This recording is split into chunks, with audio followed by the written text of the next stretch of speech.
আরেকটি আমি সংবাদ দিতে চাই আমার শাসাবাসী এবং বেনাপোলবাসীকে যে আপনারা যদি কোনো সমস্যায় পড়েন, কোনো ব্যক্তিগত বলেন, অর্থনৈতিক বলেন এবং আপনার সামাজিক বলেন, যেটাই বলেন না কেন, তাহলে সেটা আপনারা সরাসরি আমার কাছে এসে আমার কাছে অভিযোগ করতে পারেন এবং আমার পরামর্শ নিতে পারেন এবং আমার যতটুকু সম্ভব আমার সাহায্য যদি আপনার প্রয়োজন হয় সেটা আমি সর্বদাই একদম সরাসরি কোনো মাঝখানে কোনো ব্যক্তির মাধ্যমে নয়, সরাসরি আমি অভিযোগকারীর সাথে অভিযোগ শুনি সেটা সমাধান করার চেষ্টা করবো ইনশাল্লাহ। ভয় আর বঞ্চনার দিন ফুরোচ্ছে।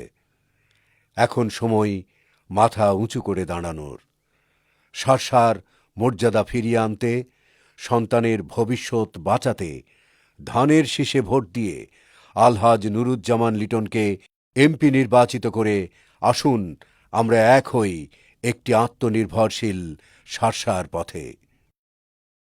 ধানের শীষেই হোক নতুন দিনের শুরু।